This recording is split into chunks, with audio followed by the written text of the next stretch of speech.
Vamos a ver el iceberg de Venezuela, gente.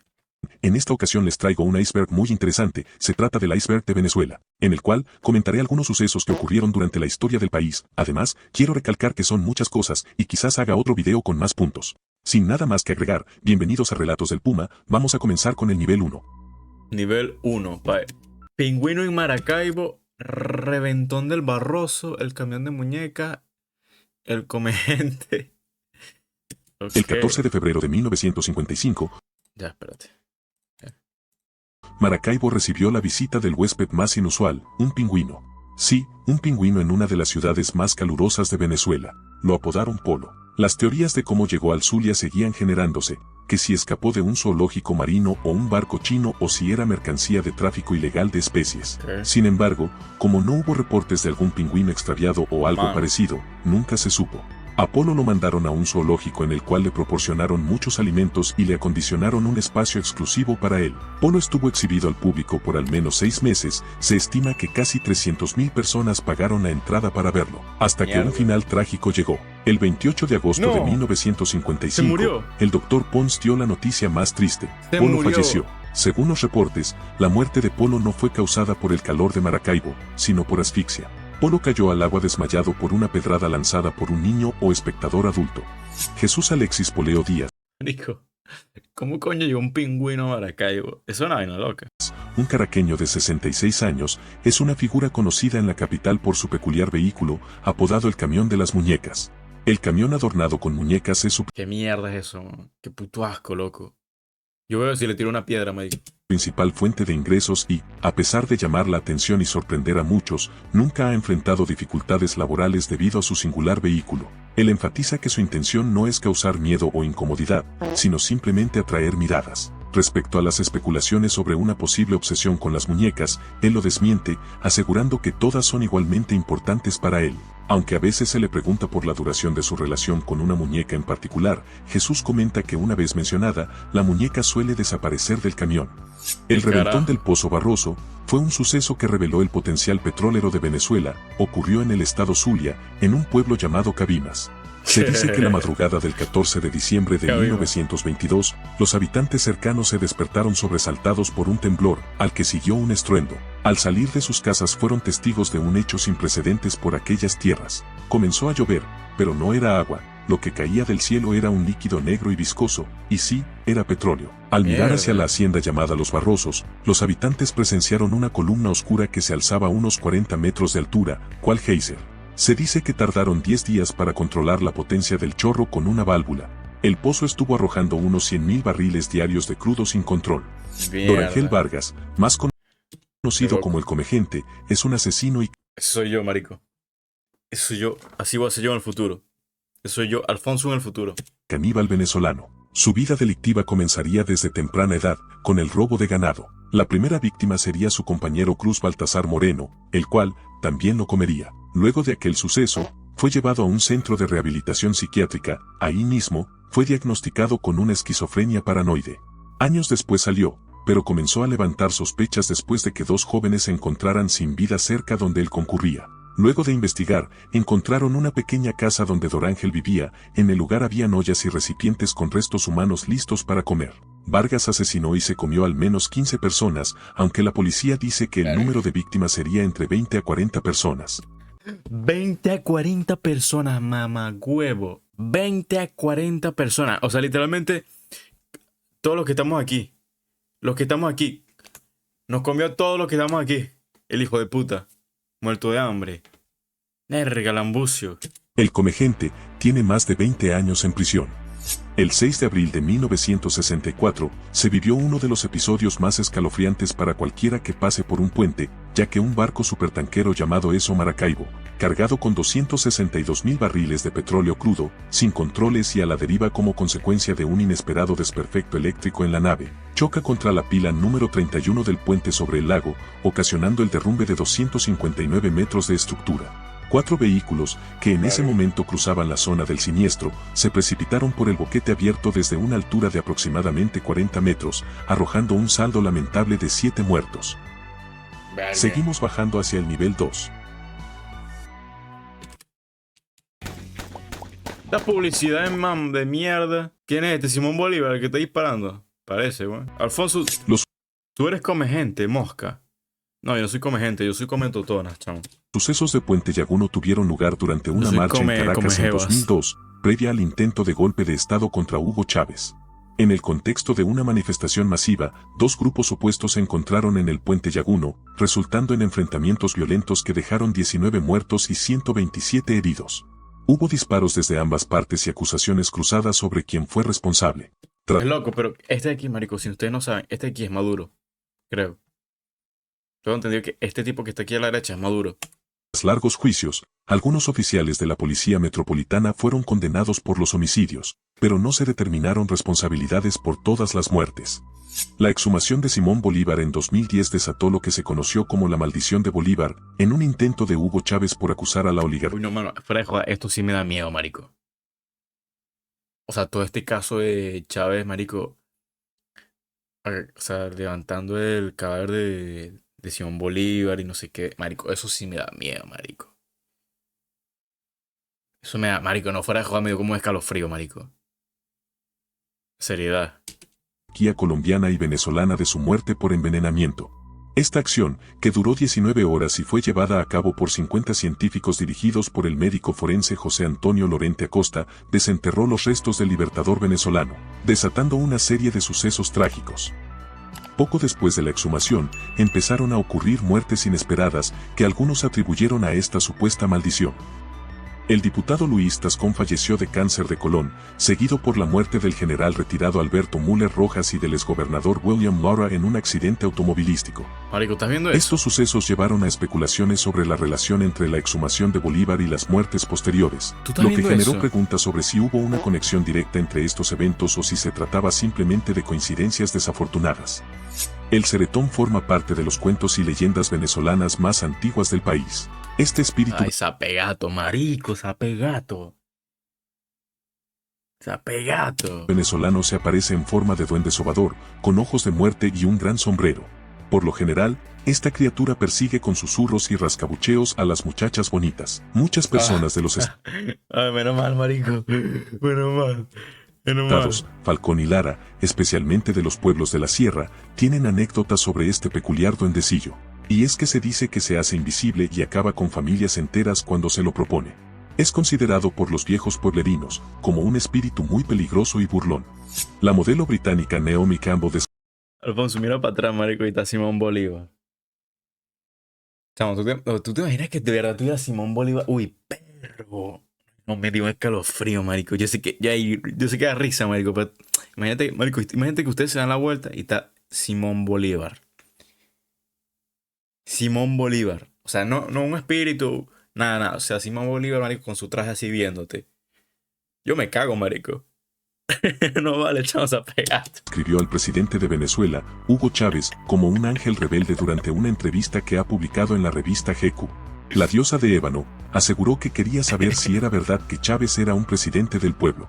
Desde varios medios digitales lanzaban la hipótesis de si Chávez tiene un romance con la escultural modelo, haciéndose eco de algunas informaciones publicadas en diversos medios de comunicación venezolanos. Para ¿Qué harías tú, Alfonso? Mano, lo caigo a coñazo. O sea, voy, me le lanzo y lo intento caer a coñazo. añadir más morbo al asunto, a Campbell se le han atribuido frases como el hombre con quien algún día me case debe ser sincero conmigo y tener mucha energía. Me atraen los hombres fuertes, o, el presidente no es un gorila, es más bien un toro.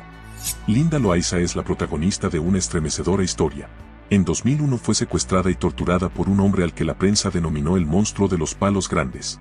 En ese entonces ella tenía 18 años, el agresor la mantuvo cautiva casi 4 meses, la golpeó hasta hacerla sangrar por las orejas, la quemó con colillas de cigarrillos y la desfiguró.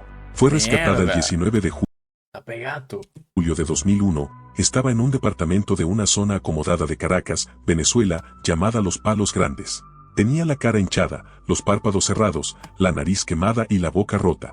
Pasó más de medio año en el hospital y tuvo que ser operada 15 veces. Su secuestrador, Luis Carrera Almoina, estuvo 6 años preso. Fue condenado por 6 años nada más, marico. 6 años por hacerle todo eso, marico. por lesiones gravísimas y privación ilegítima de libertad, y no por violación ni por homicidio frustrado calificado. Actualmente se desconoce su paradero.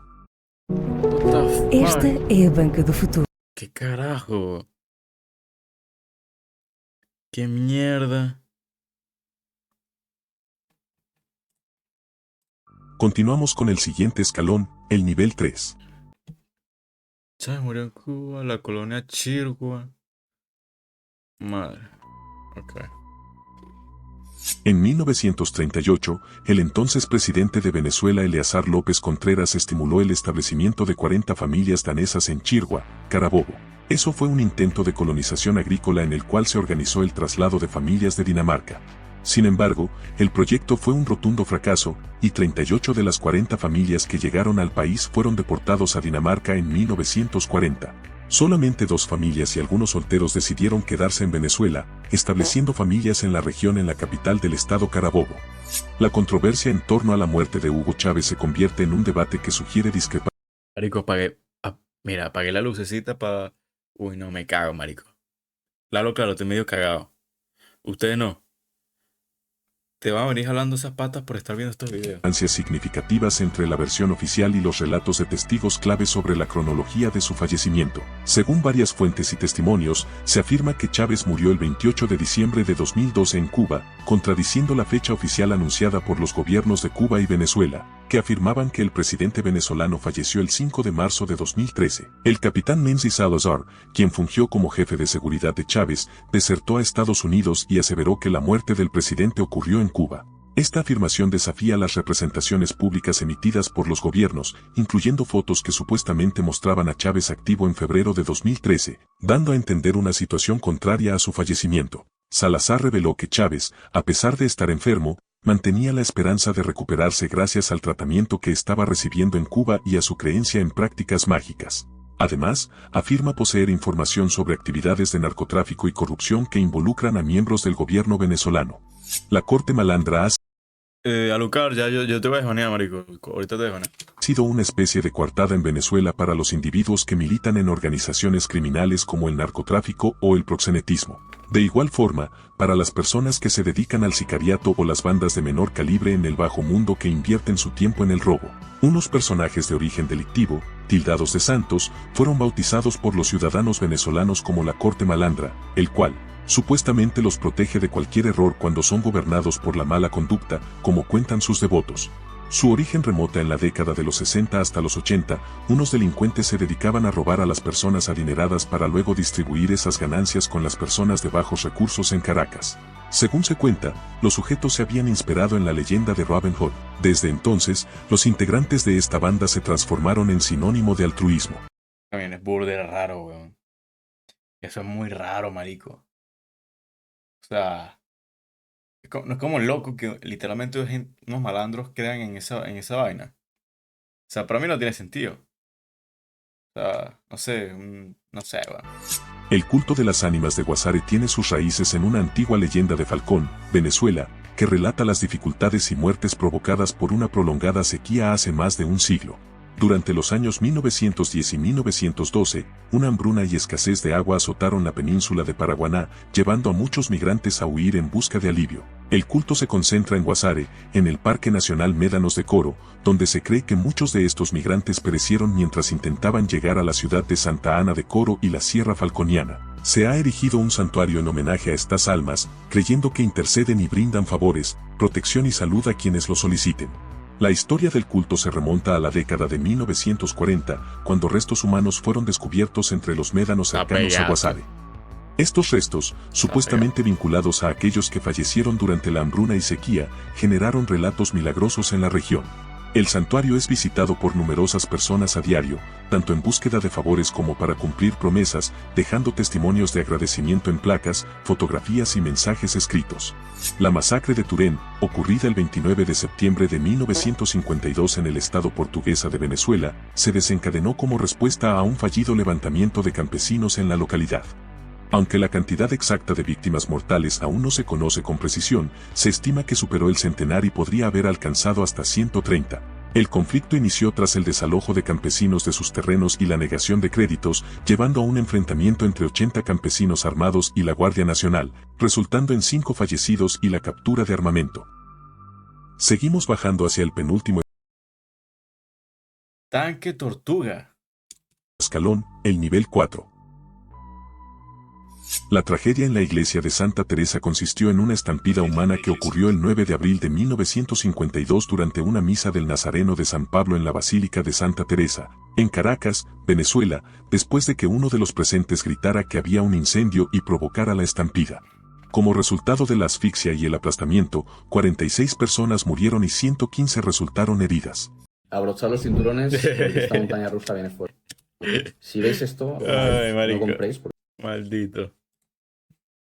21, hace referencia a una base en específico del puente sobre el lago de Maracaibo, ya que es el punto más alto.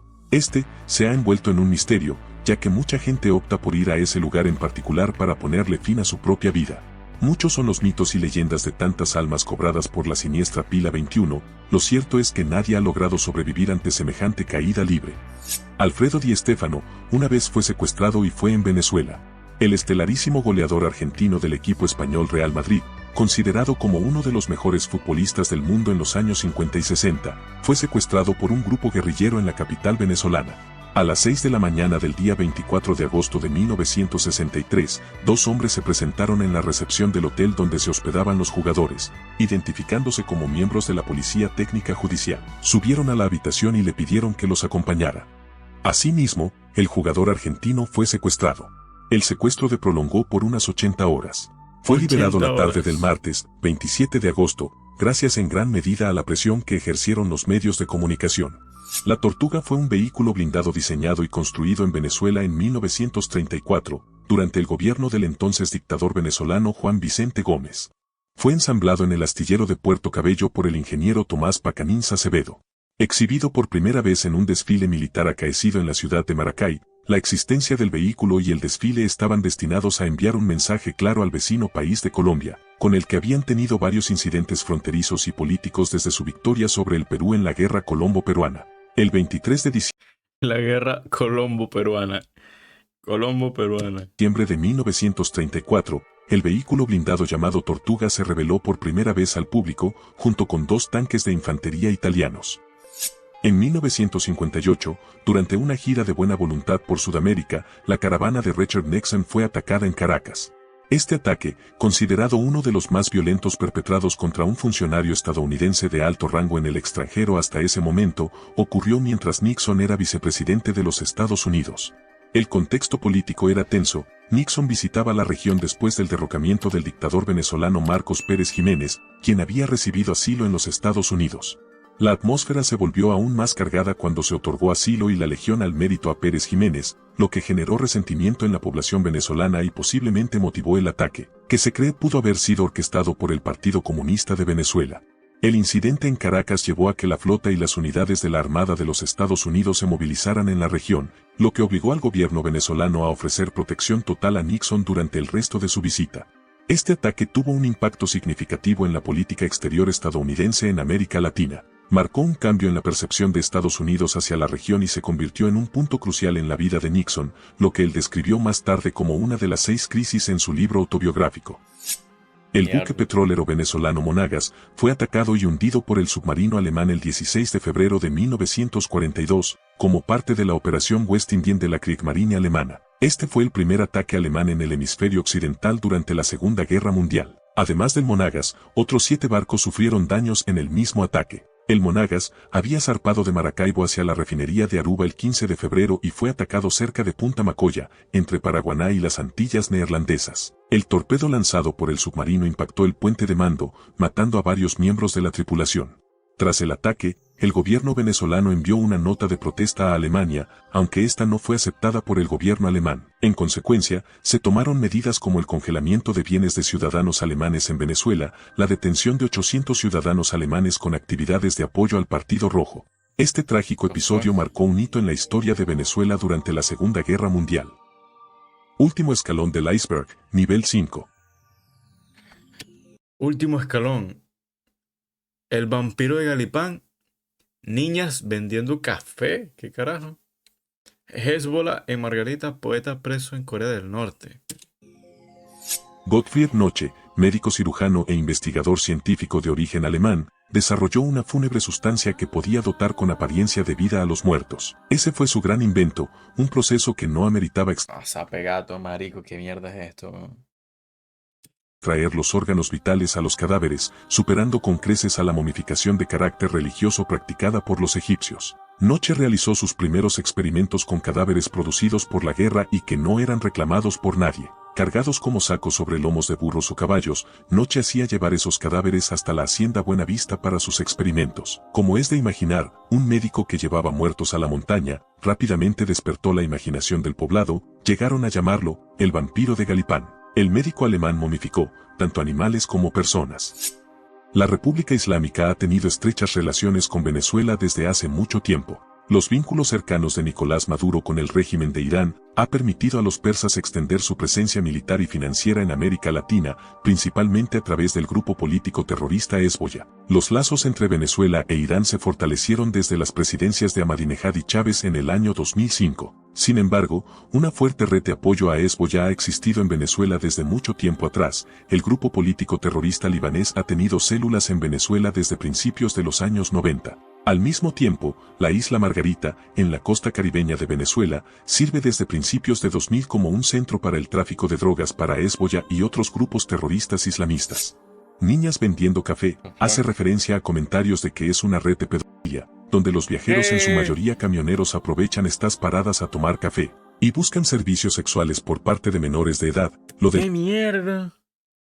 ¡Qué mierda! Me provocó una taza de café a mí, ahorita me... Café se dice que es totalmente una fachada. Ali Lameda fue un... ¡Qué puto asco, loco! What the fuck? Y cada hueá bebe café.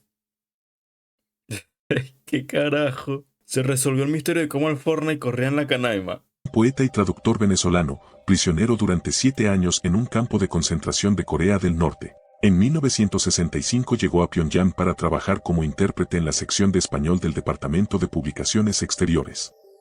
En septiembre de 1967, durante un banquete en honor a los empleados del departamento, contó varios chistes que eran alusiones a Kim Il-sung, que era presidente de Corea en aquel momento. 3 días después, fue arrestado por el Servicio de Seguridad y detenido en la celda del Ministerio del Interior. Estuvo en prisión en muy malas condiciones, fue sometido a torturas, fue interrogado durante 12 horas sin interrupción, fue golpeado y dejado sin alimentación por largos periodos, pasó 1 año en prisión. Poco después de despedirse de su pareja para irse del país, fue arrestado nuevamente y enjuiciado. El juicio duró 1 día, luego del cual Ali Lameda fue sentenciado a 20 años de arduo trabajo. Fue liberado en septiembre.